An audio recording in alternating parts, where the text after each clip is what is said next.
Hello, friends, and welcome to Our Power is Within podcast. I'm your host, Chasmith, and my mission for this podcast is to inspire you to take your power back and to realize that you are the healer that you have been looking for all along. If you are enjoying the content from this podcast and the guests that I've had on the show, there are a few ways that you can continue to help support future episodes. First, click the subscribe button so that you have every new episode waiting for you in your podcast library and you do not miss a good one. Secondly, take a moment to leave a 5-star rating and a quick review on Apple Podcast. And another thing you could do is share your favorite episode with a friend or on your social media and tag me at Our Power is Within. And of course, lastly, there is at the bottom of the show notes a direct link to a tip jar where you can support monetarily if you feel called to do so. No matter which approach you take, I do appreciate all the support because it helps me to spread this message of empowerment and healing wide and far. So thank you so much for continuing to support in the way that you do. All right, with all that said, let's get into the good stuff. Did you write yourself that love letter? If not, it's not too late. It really isn't too late. So I say, let's do it. You are absolutely, really 100% worth it. Let's do it. And when you're done, send a shout out to me and let me know that you finished it and tell me what that experience was like for you. I am working on mine tonight. So by the time this podcast is live, it should be good to go. So I will tell you and admit to you that yes, even though I created this challenge, I still experienced all the resistance and the procrastination that many of you might relate to. Yeah, I'm talking to you, or am I talking to you? But like I've said over and over again, I'm worth it, you're worth it. So let's write these love letters, huh? Spread a little bit more love into the world. So, anyhow, today's challenge is actually coming straight from our guest today, Lorelei Lew. Guys, oh man, Lorelai's amazing, and she's going to drop this tip at the very end of our chat, and she explains it way better than I will. So I'm going to let you stick around until the end of the discussion to catch the full explanation of Lorelai's tip, which is about going into the third person for a situation that you are personally going through in your life so that you can have a different perspective and just kind of look at it through a new lens. But with that said, Lorelei Lew is our guest. She is such a lovely woman. I know I say this all the time, but I am so lucky to get to do this. And I will say it 1,000 more times. Chatting with people like her makes my heart sing, and it's just a gift. Lorelei has this calming and regulating presence about her that I think you're gonna feel too when we get into this interview part. And she has a beautiful outlook on life. And as you will hear shortly, her outlook wasn't always this way. This beautiful outlook is all a part of the gifts that we experience when we go through this journey, which is definitely 1000% not always easy. But damn, is it worth it? Is it not? Do you feel me? So Lorelei can be found on YouTube, where she has a ton of incredible, fun, and resourceful videos where she shares tips and tricks and what's worked for her along the way. And there's even laughter yoga. So I really recommend that you look her up on YouTube and enjoy her content. And with that said, enjoy today's episode. All right, Lorelei, thank you so much for being on the podcast today with me and everyone listening. Thank you for having me. I'm really excited to be here. Yay! I know we connected quite a while back, and we're finally actually getting to connect at this level and have you share your story and the wisdom that you've gained along the way. So this is exciting. I'm excited to share it. I think I know that in the brain retraining community, specifically DNRS, you're a pretty famous woman. You're pretty wide known. And I know that I have a lot of people that listen to this podcast that aren't necessarily familiar or not actively engaged in the DNRS community. So I would love to start with you sharing a little bit about your story. Maybe you could briefly chat about what symptoms you've recovered from and what tools really supported you along the way. And you could also mention if there's anything else that you are still recovering from. Okay. So, my symptoms started way back in 2005, and I became bedridden actually in 2016, and I had to give up my career. I was in bed most of the time, 23 hours a day. I had lots of unpleasant sensations, discomfort, dizziness, unsteadiness, brain fog, and extreme fatigue. And my rewiring journey started probably about 6 years ago. I started off with meditations, and the Oprah Winfrey or Deepak Chopra meditations were really helpful. And then I switched into brain retraining sort of February 5 years ago now. With I actually started with the Gupta program, and I found that super helpful. And then it sort of my focus shifted so that I started doing DNRS, which is a dynamic neural retraining system, which is another brain retraining program. And then actually, for the end of my journey, I actually switched back to the Gupta program. And I still do a mix of everything, but from, sort of very, very limited with what I could do. I'm leading a wonderfully full life now, and I'm retraining to return to work. I'm taking care of my family. I'm taking care of myself. So it's been a very, very interesting journey. I'm very, very grateful for it. And yeah, and I think it's been sort of I almost think of it as a song. And as part of my journey is like I've been learning different parts of a song as I carry on. I'm going to be um, celebrating my 5 year brain rewiring journey next month. I started in February 2016. No, February 2017. That's right. And I think, and as part of my song, I've been learning different lessons and using different tools. And it's really interesting to me because I'm a big fan of yours. I've listened to I haven't listened to every one of your podcasts, but I've listened to, I would say, at least half, if not two-thirds. And it's interesting to me that how people on this journey, we all sing variations of the same song and we can learn from each other. And yeah, so I'm really happy to share my experience because I'm so happy to learn from others, and I'm really happy to share what has been helpful for me so that people can, see if it fits for them. Um, so I think the I don't know if you've watched any of my laughter yoga videos, but every time I learn a lesson, I make it into a superhero. So I think the first part of my song that I was learning was about self care and self love and self compassion. And those were things I didn't really understand. I had no idea what a boundary was. And so I'm a big reader. I love reading. And my son was very ill, and we had, lots of times, in the hospital, managing his medical issues, surgeries, you name it, we've been through it. And I was really, I think my system was so stuck in, fight, flight, fear, worry. Um, I didn't know if my son was actually going to make it to his 18th birthday. And I'm so grateful he just had his 18th birthday.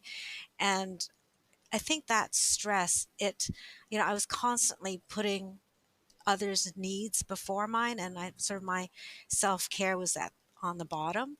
And so the first part of my journey was that self care, self love, self compassion component. And so and then as my journey has changed through the years, I've added different superheroes. I've added, and actually, right now, I'm in a emotion journey and learning about emotions, and because I've always been sort of a stuffer of emotions. I've in the past I've been suppressing emotions, and I actually was it free or symptom free for probably 9 months, I would say. And then I had some symptoms return um, that related to my knee. And it's been interesting because I didn't, I've learned a whole nother level of how to process emotions and how to um, give myself compassion. And there's so many lessons like you, like I think I've listened to a podcast where somebody of yours where somebody said, oh, I'm a lifelong retrainer, and I that completely resonates with me. Like I am on this journey, I'm constantly learning new things, and yeah, it's been a lesson the last 5 months of an increased level of self compassion and allowing myself to express grief. And anyway, it's been so I do have some symptoms right now. They're new symptoms, I've never had them before. Um, and I think the biggest lessons for me is um, I love to talk to so Chaz. You just cut me off if I start talking too much, or you want me to veer in a different position in a different different manner.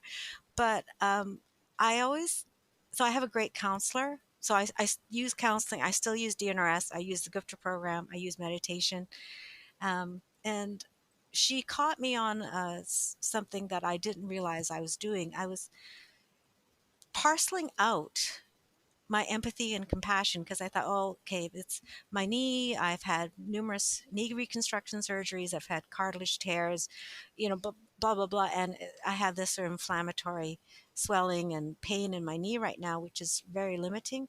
But I wasn't letting myself have compassion for myself because I thought, well, I'm not bedridden. I'm not in the third world, looking for food. It's a knee problem. But my counselor said to me, Lorelei, there is enough compassion and empathy for everyone. You don't Mm, have to sell yourself short. And I went, oh, it's because there's that judgment there of mhm. what what deserves compassion and what doesn't. And I think that has been a big piece of letting that judgment go and saying there is enough compassion and empathy in the world for everyone in every situation.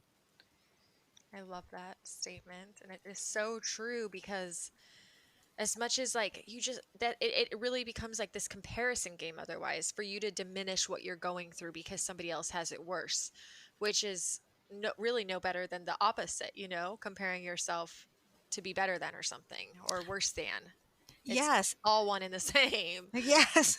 Yes, And it's all basically devaluing yourself at the end. exactly. Yeah. Yeah. And it's totally a natural process that you could experience like a relief from sensations and symptoms and have something else show up because it means you're living because we're Yes. emotional beings and spiritual beings and we're having this human experience and like life is happening and sometimes things come up and I think it's evidence that we're actually like living. And when we can reframe how we respond to these new sensations or symptoms, in my experience that's made a massive shift in the experience of them and how long they linger or what have you, because yeah, they're opportunities for us to like, rather than get afraid or beat ourselves up or like diminish ourselves or diminish it because it isn't as bad as something else, it's like how can we actually still show up in love and how can we look at this with curiosity and you know Yeah, absolutely. Absolutely. And it's the you're right. It's a whole shift of mindset of, that we I had this sort of, I don't know, rosy colored idea of what full recovery was, because when you're in that retraining world, you think, oh, recovery is going to be this and this, and then you realize, no, it's actually living life. It's having the full human experience and embracing the mess, like, because it's not going to be perfect, but it sure is beautiful. Yes, yes, exactly. And it doesn't matter how much you rewire and how many hours and how committed you are and how perfect you get your practice. Like, yes, if you are living life, there's a full human experience, like you just said, and it comes with all the mess and all the good and the beautiful and everything.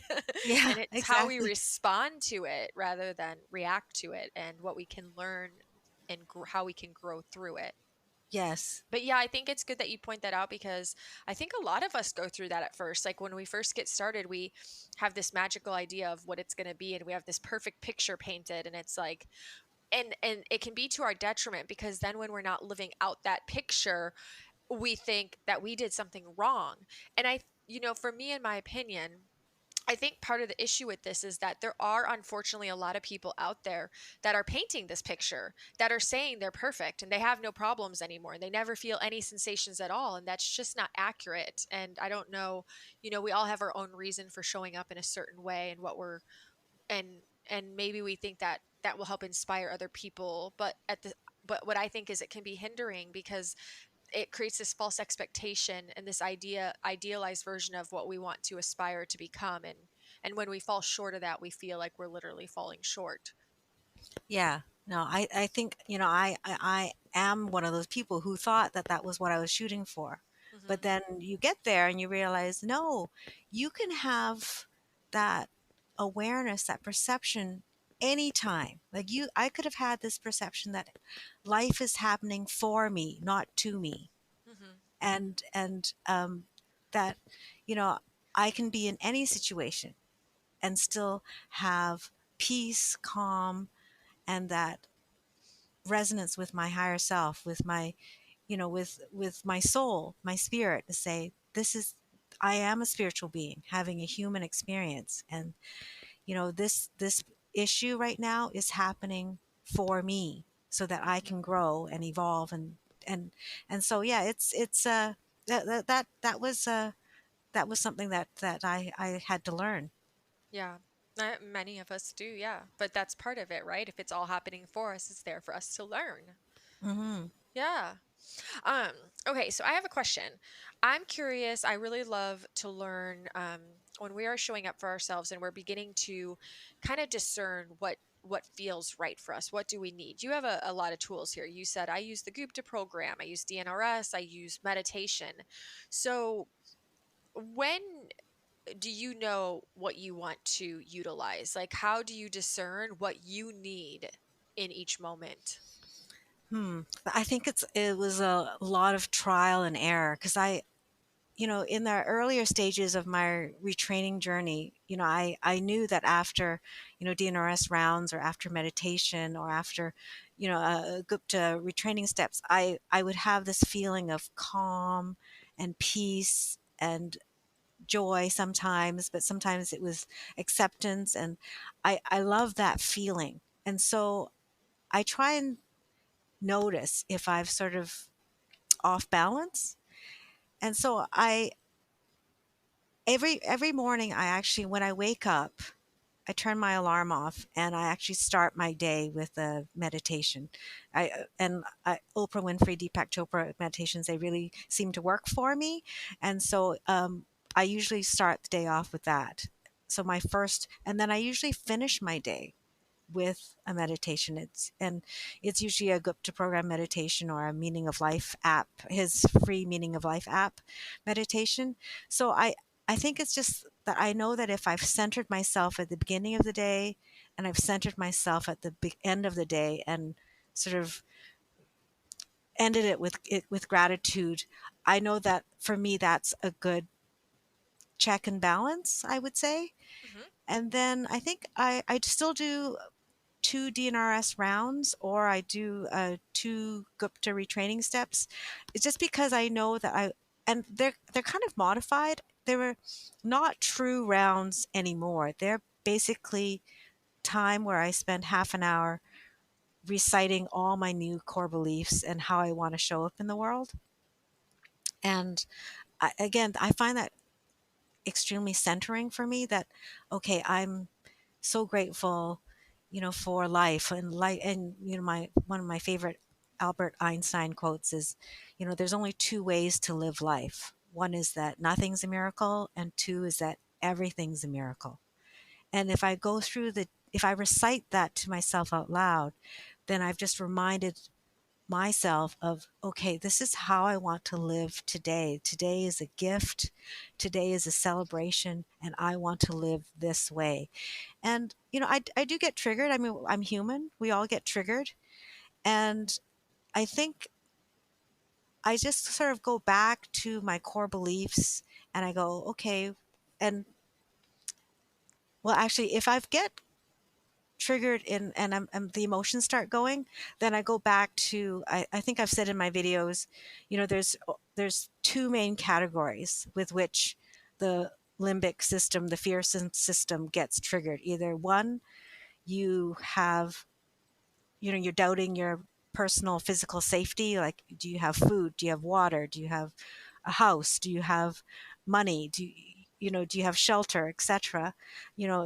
Body scanning. Am I, checking the environment? That kind of thing. And then the other category is the social exclusion danger, where whether, you are being seen as a worthy member of your tribe. And what I mean by that is that, from our limbic system is, a primitive part of our brain. It's been, had that, many years of evolution of trying to enhance our survival. So we have this built-in negative evolutionary bias to always scan for physical safety issues, and two is to scan for social safety issues, because the survival of a group is much more successful than a survival of an individual. So we have a built-in bias of checking and rechecking, am I worthy? Am I being seen as a worthwhile member of the tribe? And so that you get your negative dialogue, you get your, you know, you get all that self-assessment of worthiness and am I enough? And so if I get triggered in a situation, because we're out living life and we're going to get triggered, I sort of go back to, okay, which category is it? Okay, it's the Mm. worthiness, which for me is because I'm essentially, symptom free except for my knee. I it's usually that category, because I'm trying to retrain into work situations and getting to know different people who are, very different from me. And it sort of goes back to, okay, then I figure out my emotions, because that's the journey that I'm on right now, is actually labeling my emotions, identifying them, and trying to release them and process them in a more healthy manner. And so then if I can figure out what emotions I've got and why they're there, then I can usually calm them down with my new core beliefs. I recite them, or I can go into, um, uh, I just sort of, I think I know myself now, that I'm coming on 5 years now, so I can figure out, okay, I think I need to do this. But I think it was a lot of trial and error. Mm. Okay. I really like this, how you broke this down into two categories, because it makes so much sense. It made it easier for So much me. sense. Yeah, Yeah. it seems really like it seems like such a simple but like really awesome tool to use to really check in with yourself and understand where the source of this trigger is coming from. I love it. Yeah, and I can't take credit for it. It was my counselor who's written books. It was her theory, and she is completely on board with the brain retraining guidelines and the programs. So it's been very helpful working with her. So it was her analogy that the two categories. I love it. Yeah, that's awesome. And so we know that having done brain retraining, we know that generally we're taught initially in brain retraining to distract, essentially. When we go into a round, we're kind of taught to almost distract and not, and at first we're kind of, and I get the reason and the science why, but at first we're kind of taught to not really entertain certain depleting or heavy emotions. We're kind of taught to like try to like distract out of it and smile and laugh a lot and learn how to like kind of create that internal happiness. um but as most of us go through this journey, I hear it all the time, I've experienced it, we do get to a point where now it's like, okay, we're going to start to check in with our emotions and allow the full spectrum of them to be present and experience them, express them, release them. um, what's that journey been like for you, transitioning from doing like a strict brain retraining where you didn't really focus on the emotional aspect as deeply as maybe you might now with this trigger work? Yes, I think I completely agree because I think the distraction mode in the beginning is for us because Yes. our limbic systems are super overactive, and where we have to get our bodies into a state of healing, rest, digest, and so we actually have to make sure that we're not looping and ruminating over fears and triggers, etc., and scanning and doing what the DNRS program says is the 27 pathways of the past, or which other programs also call thinking traps. I like that word, thinking traps, where you're ruminating and overexciting your limbic system further by dwelling on this. So the distraction piece, I completely agree that in the beginning, that's what we have to do to kind of get our bodies into a healing state where we start losing some of the uncomfortable sensations and symptoms. But now, as we realize, okay, we completely trust that we are safe, we are powerful, we are resilient, and that we're re-entering full mainstream life of all the emotions. And um, I think for me it's been really identifying what, because I was a really good stuffer of emotions. I was like super good at it, super good suppressor. And so I think it actually was just like learning that, okay, there's like 6 categories of emotions, and I've got them in a little acronym for it to have, is for me to realize, okay, there's joy, anger, grief, shame, sadness, and fear. And if you look up on Google, you know, categories of emotions. There's different programs have different how they label emotions, and then they'll go into each category and they say, okay, there's different ways you can experience these emotions, like joy, and it can be happy, glad, feisty. I mean, there's so many different, I know, adjectives. And so for me, it was like, okay, I'm going to memorize these because I like the way that this person has done it. There's 6 categories, that because I don't want to memorize 10. I just want to memorize 6. JAGSSF. And and then actually sort of, even if I can label it, then it almost quiets your brain down because you've labeled it. And then you can sort of, for me, it was like, okay, um, my counselors helped me with this. Okay, now you have to notice what it feels like. Is it a heaviness in your chest? Is it a heaviness in your stomach? Do you feel pain somewhere? Because there is a book that I do not recommend for people who are on the rewiring journey until they are fully symptom free. It's called The Body Keeps the Score. I don't know if you've Yeah. heard of it, Chaz, but it's really good about how, if you don't process and release your emotions, that your body stores them. And it's very similar to Dr. Sarno's work, um, which I know you're well aware of. Hmm. But I think so. Then it goes to, okay, actually allowing yourself to feel the emotions. And I am quite a sensitive person. I sort of classify myself as a butterfly person, in that I feel a lot. and I feel other people's emotions. And I really enjoyed your happy sensitive, highly sensitive, happy sensitive podcast. That was really interesting to me. But because I'm such a feeler and I feel everything, when you actually allow yourself to feel the breadth of your emotions, it can get quite uncomfortable. And Brene Brown's work about physical pain and emotional pain, they are processed in exactly the same part of your brain. So that, if you're feeling a lot of emotional pain, you need to give yourself space and compassion, because that, for somebody like me, is as much as something that would be physically painful, like if I sprained my ankle or something like that.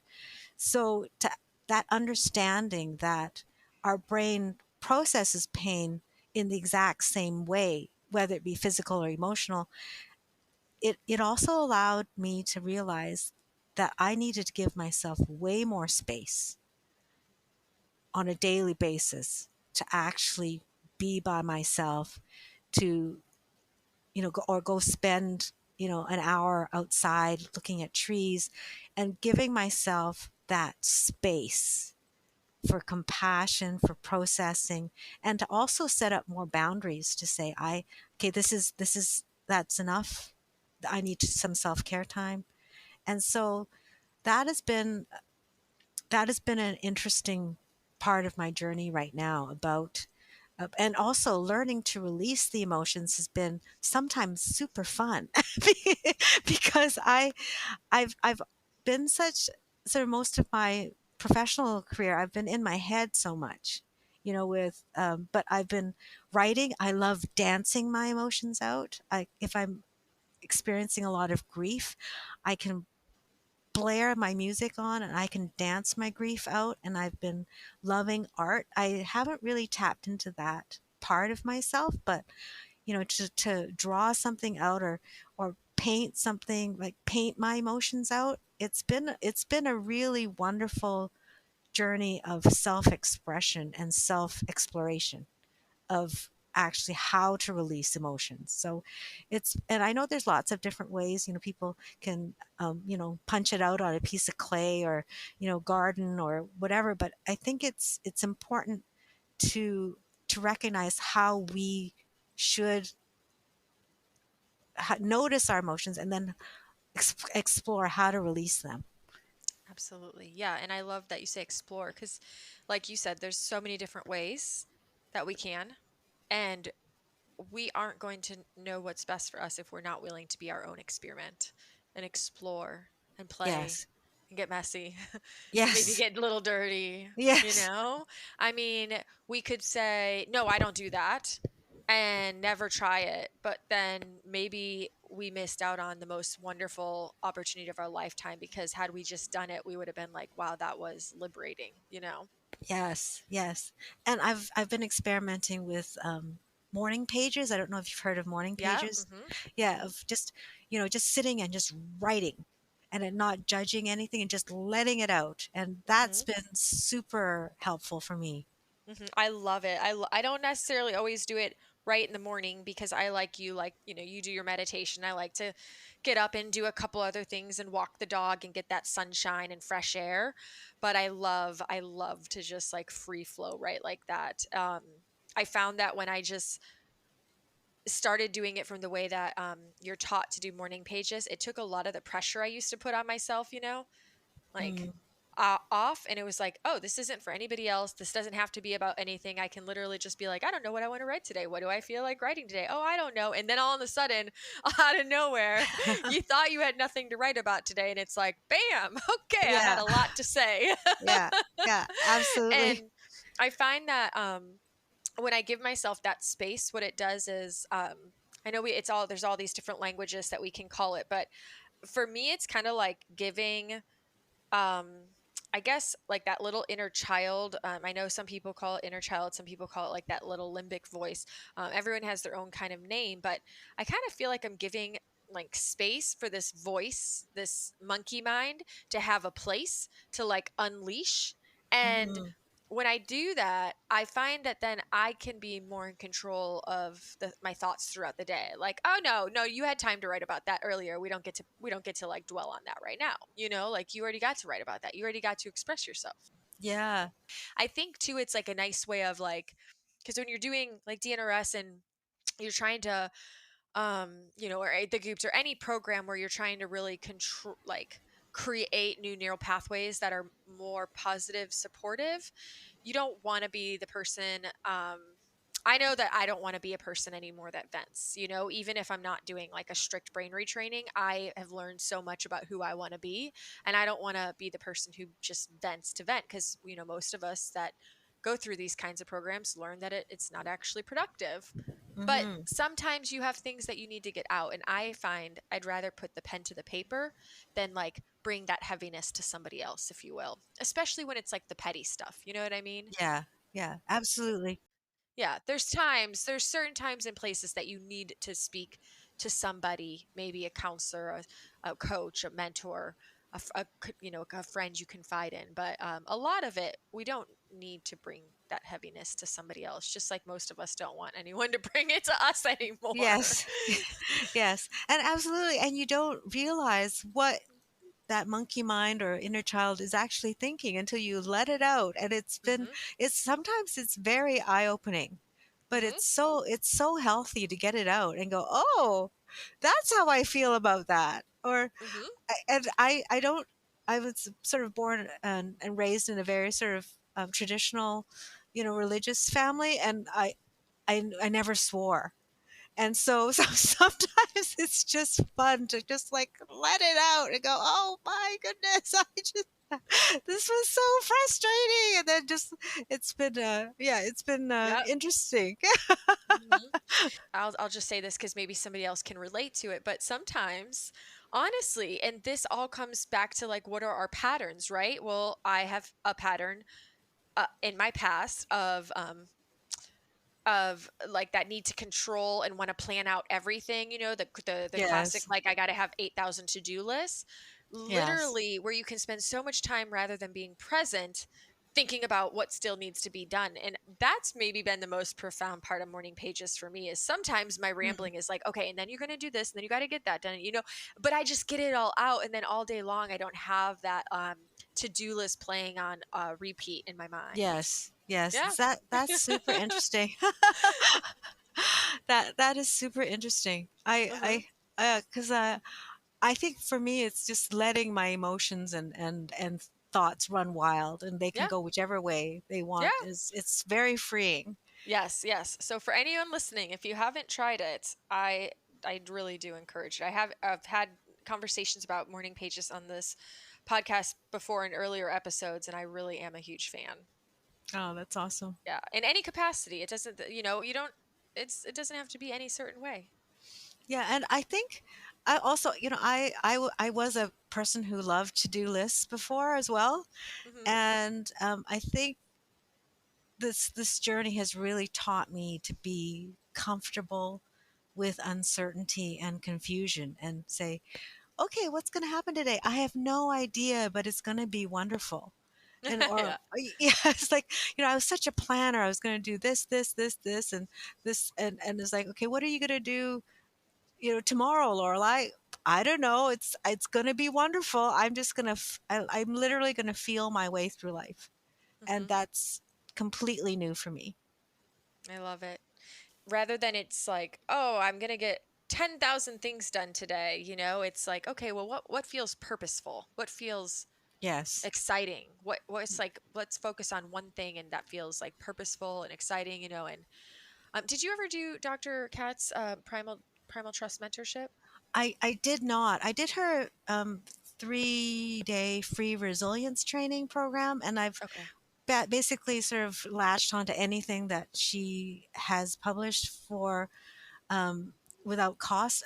My financial training zone is still quite limited. And so I've listened to her podcast with you and her. I think she was interviewed on a few different platforms. So I've sort of gobbled up anything that she's put out. And I really resonate with what she says and Hmm. what her program seems to be about. But I think yeah, I think if I felt really called to uh, do her program, I would, either the money would appear, the universe would manifest it, or I would find the money somewhere. But I haven't felt called to do it. I mean, Yeah. I also don't, yeah, I don't mean to sound that I'm um, directionless. I think because I do have purpose, as using your wording. I love that word. I do have purpose. I follow what feels good. I follow my joy. I follow my values, and I I think I mentioned to you that I tried to publish a paper because Yes. I got 34 rejections. So I was just like, yay, I got 34 rejections. And I'm so proud of myself because I put myself out there and it's okay. 34 times. Yes. And yeah. And I'm so proud of myself because I still feel like,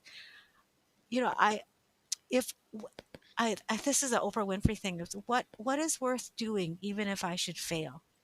Like, Hmm. I love that. Like, this is worth doing even if I should fail. And so, and, sort of what is aligned with my purpose and what is my values and, what fills my soul with joy, and just to go after those things. I love that. It's there's a quote too. It's like I'd rather fail fail at something I love than be good at something I hate or that I'm miserable with. Yeah, I can't remember absolutely. what it is. It's on my website actually. I just don't remember it Yeah. verbatim. But yeah, it's I wanted to mention it's funny that you brought up the paper because I was going to mention that. I was just going to say that's extremely admirable and amazing because like I admire that on such a level that I can't even explain because there's so many of us like there's people out there who would have I mean I would say the vast majority of people would give up after one rejection. There's a lot of people who wouldn't even put themselves out there due to the fear of rejection. And you tried 34 times and I think that is absolutely beautiful because that is like how people achieve greatness. The people who are like creating the best, most useful, functional inventions that we've ever encountered, the people who have achieved such greatness, is because they weren't afraid of that failure. Oh, thank you. They failed their way all the way to the top. And I think it's awesome. So good job to Oh, you. thank you, Chaz. I really appreciate it. Yeah, it's inspiring. I'm like, dang, and I'm like afraid of like even trying. And she's over there, like that takes so much boldness and courage. Oh, well, it took me a while to get there. I don't know if you've read Brene Brown's work on Braving the Wilderness and Hmm. Belonging to Yourself. I love her work. I'm an avid reader. So I think for me it got to the point where I really feel like I belong to myself. I belong to no one and to everyone, and but mostly I belong to myself. And I don't need other people's acceptance or validation. Is like, this is my song. I want to sing it. I this is what I see. And maybe it's to just maybe it's just for myself, whether I'm doing this for me, where I feel like it gives me joy, it gives me pleasure, it aligns with my purpose to sing this song. Hmm. I and love it. and it doesn't matter if anybody else listens to it because it's for me. I think it would be awesome because I think that if because I'm singing my song, I've changed my vibration, I've changed my energy field, and so I must be affecting other people even if they don't listen to my song.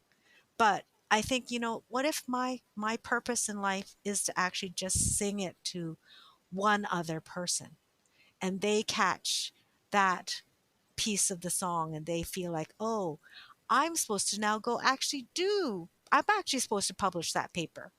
This Lorelei has inspired me, and it's my job to publish that paper. That's fine. That would be so awesome. But it's not. I don't see all ends, and nobody, no, not one of us sees all ends, right? But it's sort of the taking away from, um, like, sort of really feeling your piece in the universal tapestry of, it's not about me. It's about, love and light and joy and compassion and easing suffering. Like it's really like it's just singing your true note and finding your path and filling your U-shaped hole in the universe. That's what it's all about. And having your personality aligned with your soul's purpose. Like it's exciting, and it's in essence it's all about you, which is great. Well, when you're all about you, you're really all about everybody. So, Yes, mhm. yes. This is a really beautiful outlook, and I'm curious. You you probably I'm guessing you can tell me if I'm wrong, but this probably wasn't necessarily your outlook about 6 years ago, was it? No. Didn't think so. Not at all. If like somebody would have come to you and they were like a psychic and said, Lorelei, listen here, this is going to be your outlook in 6 years, you probably would have laughed at them. Yes, Yes. absolutely. And Yeah. that's what all of that time that you spent having the struggles and the physical symptoms and the pain brought you to. Yes, yes, That's a gift. yes. Yeah. Yeah. Yeah. A Yes. beautiful gift because that's a beautiful Yes. outlook. Oh, thank you. Absolutely. And I do want to take it back for a minute because I did want to acknowledge something earlier. I didn't want you to think I was just not acknowledging it, but I wanted to let you finish your thoughts at the beginning. But you talked about your son, and I did want to say congratulations on him making it to his 18th birthday. That's got to be a massive celebration. And Yes. um yeah, that's huge. So I just wanted you to know that I did hear you on that, and I did want to acknowledge it. Thank you very much. Yeah, it was, we all are dealt different things in life. And I guess, you know, s- he was very ill when he was younger. And that, being a parent of a special needs child, it's hard to keep the fear and worry and that limbic response at bay. Hmm. And because the love of a parent for a child is so beautiful. And I think this journey has been a gift for both of us, because and for I have two children, and they've seen, and they've seen how to actually, there's so many tools to cope with life, and to actually to wake up to life, to actually Hmm. wake up and say, okay, I don't have to go on automatic pilot. I can actually look and listen and say, this is life, this is the miracle of life. And how, you know I can't always, you know get what I want, or if something's happened that I wasn't actually looking for, rain showers will come, but I can absolutely decide on how I deal with it, how I feel, how I think, how I respond to it. And one really blessed, um, I guess, package that came with my journey is that my son actually did rewiring with me for about a year. He was 15 at the time, and his symptoms did ease. And I, as a parent, to actually just get a teenager to actually do, do some rewiring rounds. That's pretty, because they'd rather be gaming, right? To Yeah. actually, yeah, but actually to have him do that, I was thought was just amazing and so wonderful, and such a gift for him and for me, that we actually did rounds together. Oh. I know, it was beautiful. And, he has that tool for life. But one interesting thing that I haven't shared with a lot of people is how. So I was a physical therapist by trade, and I specialized in dizziness and balance. And he has dizziness and balance symptoms. And so I said, okay, let's do rounds for 3 weeks. Just half an hour. You don't have to do the full hour of, and these are, they can be any kind of brain retraining rounds. They were sort of a mix of the DNRS and the Gupta rounds. And I'll take your balance before you do the rounds, and then I'll take your balance after. So we did initial um, scores, and then we did it for 3 weeks, and then I would do his scores after. And the time that he could stand on one leg increased by about 30 to 40%, just with one set of rounds and after 3 weeks of practice. And he went, "What is going on?" And I said, "Well, that is your limbic system. That is your fear, fight, flight, jacking up your adrenaline so that you can't think straight, you can't balance. You have, I love watching cooking shows, but some of the cooking shows, they're on a timed, you have to cook something within half an hour and the chefs are like shaking and they can't cut properly and, they can't think properly. They're making mistakes with their recipes. Like that is what your sympathetic fight, flight system is doing to you.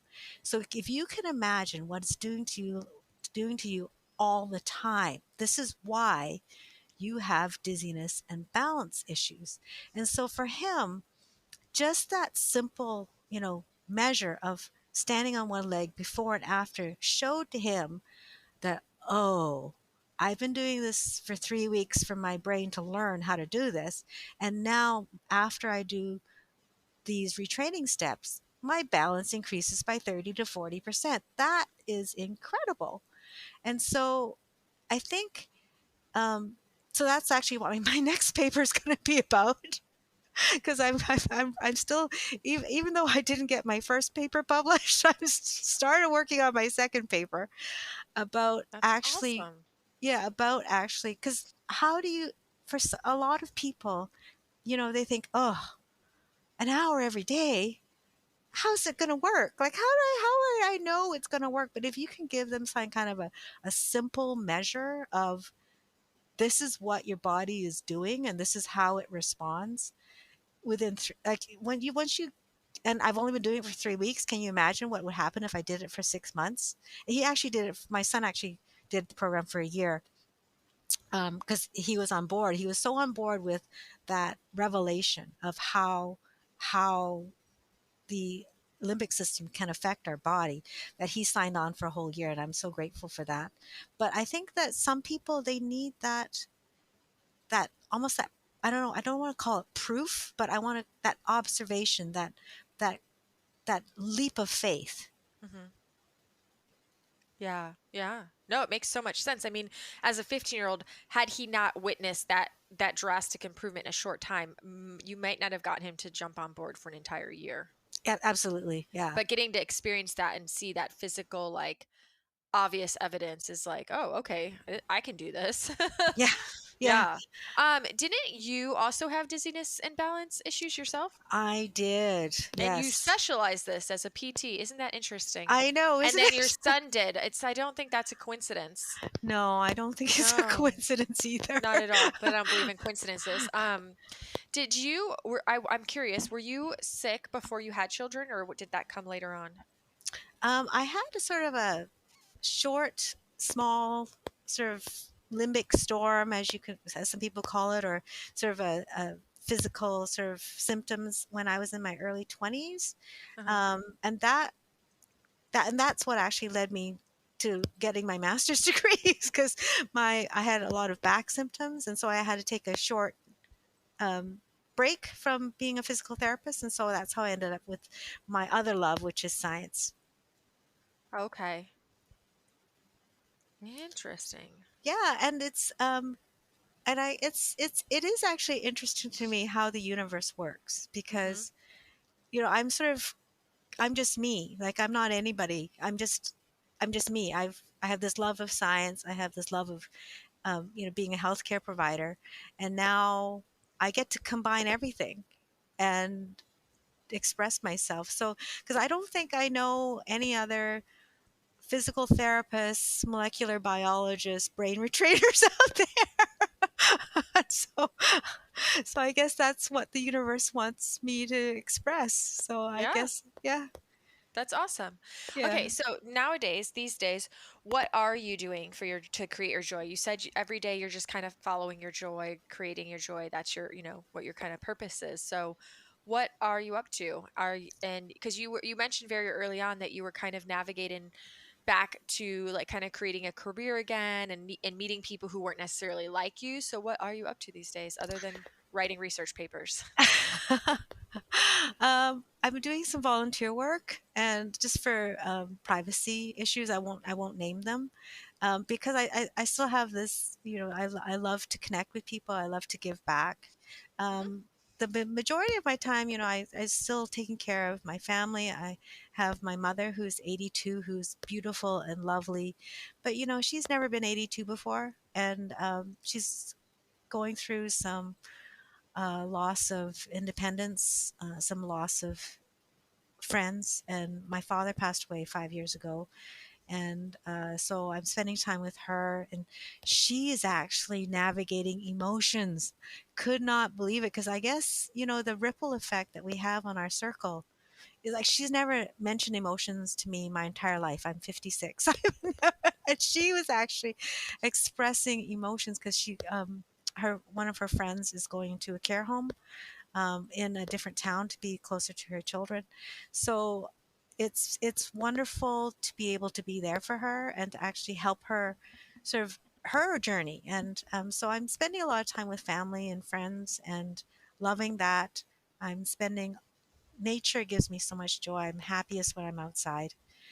And I'm actually really happy um, connecting with people. I still lead laughter yoga on a volunteer basis, and I am writing this. The research papers are taking quite a lot of time because you have to, read the papers, understand the papers, and then, I go through the references. And I think I really feel called to write the second paper that I'm writing. It's more of a medical paper about, how to, different measures, how to incorporate mind body approaches in traditional medicine, how to sort of approach rehab, even though I'm not a licensed physical therapist anymore, to how to stop the limbic loop before it happens. Like, how Mm-hmm. should we be addressing rehab, um, period, of to actually stop the limbic loop from ever actually occurring, Mm-hmm. and all sorts of different. I've got lots of ideas, Jess, about what is the placebo effect? How do we what is the biology of belief, and there's so much many new frontiers out there that I haven't read because I've been away from both the molecular biology field and the physical therapy field. So I'm just kind of winging it and feeling my way and just having a lot of fun and just going after my joy and my calling. I love it. That's all fun stuff. Good It job. is. You mentioned it's funny you mentioned something about how you're witnessing like your mom kind of even expressing emotion, which is something she hasn't really done in her past. And I did want to ask you if you have um like I wanted to ask you about the impact that you have seen in your family in a positive way as you've been on this 5 year plus journey of coming back into yourself. Oh, there's been so many. I think the biggest impact has been between me and my husband, and a lot of healing there. And there's a lot of strain that happens when you have two special needs children. And it's been so helpful for relationship repair, but also, we had so much stress in the beginning that we both coped with it in very different ways. And he sort of went into a turtle mode, where into a shell, where he just he was inaccessible, and I sort of was the main caregiver. Um, Basically, he would go to work and bring home the paycheck, and I would do pretty well everything else: the homeschooling, the tutoring, the getting the counseling, like the counseling appointments, like all managing the household. And so I think there was a lot of relationship repair um, that needed to be done. But also, I think for myself, the first part of my journey was not only self care, self love, and self compassion, it was forgiveness, and being able to forgive myself for not, because, our brains love beating ourselves up, right? Of, letting, Hmm. forgiving myself for letting myself get sick, and forgiveness of him for what I thought, maybe he could only do what he could do, and I had to forgive him, and then I had to forgive, you know doctors who made some mistakes and, some surgical complications. Like there's and the ripple effect, I guess, has just been unbelievable. Like the, because they, your family, your friends, they see you, right? They see what you've been through. They see what you've done with it, how you cope with it, your attitudes, your beliefs. And so I'm so grateful that my life and my entire circle of family and friends has, I think, changed for the better, not because necessarily of me, but what the universe has chosen to express through me. Mm, I love that. Wow, that's beautiful. Oh, thank you. Um, what is, you're going to know this question because I ask it to everybody. Um, so hopefully you are prepared. But if you had only one message that you could share with the world for the rest of your life, what would that message be? I did know that question was coming, and so I have prepared it. Actually, I think I love the Eckhart Tolle quote from A New Earth. The secret of all happiness is to be one with life. But I've sort of modified it for myself. It's to be one with God, one with now, one with life, and one with yourself. And what I mean by all that now, you could, if whatever religion, whatever spiritual faith you have, you could insert God, spirit, universe, is that we are one with the universe. We are love, we are light. And to actually just stay awake, because we all fall into the trap of going into automatic pilot and falling back asleep, but to be stay awake and realize that we are one with the universe, and to be one with now, and one with life, and one with ourselves, like to embrace mind, body, heart, and soul, and to not deny any part of you. I think that oneness is going to evolve us as individuals, but also us as a species and a culture. Absolutely. Amen, sister. I agree. Yeah, that was really well said. And yeah, that's a good message. It's a good way to look at it. Yeah, well, it's the truth, and it's amazing. Like, because I love your podcast, and I love listening to, you know, wisdom traditions, and how we all are singing the same song.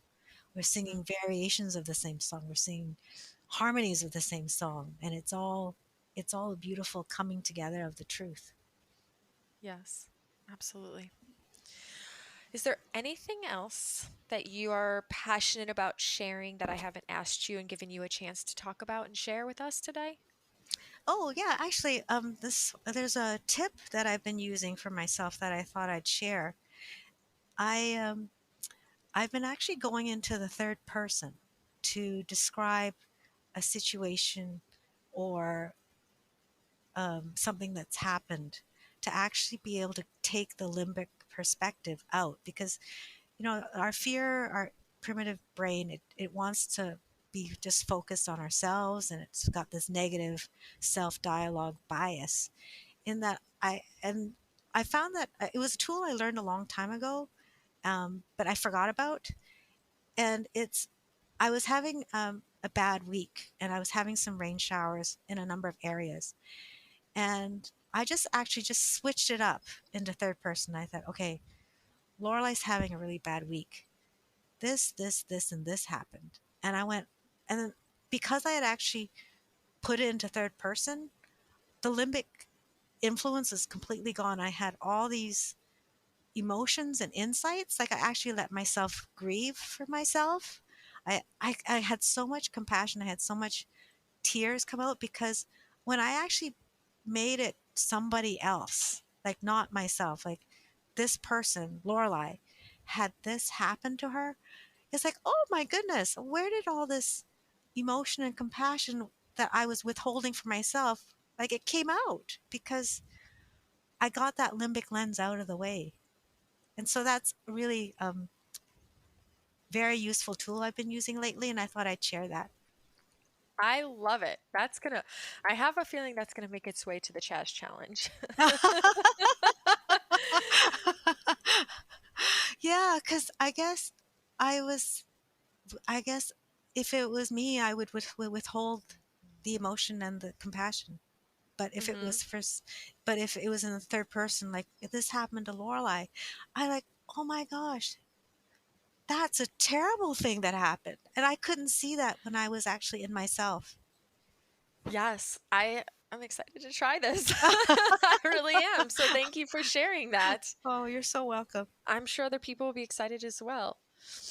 Um, how can people connect with you? Well, I am active on the DNRS community forum, so DNRS retrainers can message me there. And then GUFTA program retrainers or anybody else who's on another rewiring journey, another retraining journey, a self-evolution journey. I do have Facebook. I don't ever post on Facebook, but you can access Messenger and send me messages via Messenger to my Facebook account, and I will answer. Okay, and then you also have a YouTube. Yes, I don't allow comments on my YouTube because I feel that's a boundary that I've set up for myself. That if I've allowed comments in the past, there's too many of them, and a lot of them are quite unfiltered, and Hmm. I'm not allowing myself to subject myself to that anymore. Yeah, that's fair. But I mean, it's Mhm. still a way people can learn more about you or Yes, learn more from you and your story and all that good stuff. And are you yes, on any other social media or just the Facebook? I'm not actually. No. It's Okay. it's not something that it really resonates with me. Hmm. Okay. So DNRS form if they're in DNRS, or they can message you through Facebook or geek out on your YouTube channel. Yes, Awesome. yeah. Thank you so much for having me, Chaz. Yeah, thank you. That was really wonderful. I feel like there's so much more we could talk about if we had all the time in the world, which we do, but not to sit on Zencaster. No, I appreciated you being here. I'm glad we got to connect. Yeah, me too. Thank you so much. All right, you guys, that's a wrap with Mrs. Lorelei Lew. What really stood out for you today? Did you have any light bulb moments or any perspective shifts? Do you know about a situation that you can experiment with this third person viewpoint on? Um, On a side note, I am looking for people who are still on their journey, who are still going through this process of healing, but that have insight that they have learned along the way and they feel called to share with an audience. If this might be you, send me a message and let's chat, because it can be so easy for us to dismiss ourselves and say that we have no insight to offer and give all the credit to quote unquote experts. But seriously, anyone who's lived a day in the life of chronic illness and chronic pain and is going through a process of healing is an expert in their own way. We all have insight, we all have value, and we all deserve to be heard. And not only that, but the world deserves to hear you, right? So I want to assure you that if you feel like you might have something to share, but you're a little bit nervous, no pressure. Just reach out to me. We'll have a chat and we'll see if we can help overcome some of those nerves, okay? And help you step into your greatness and share it with the world. All right, you guys, as usual, until next time, make this week great for you and hopefully somebody else.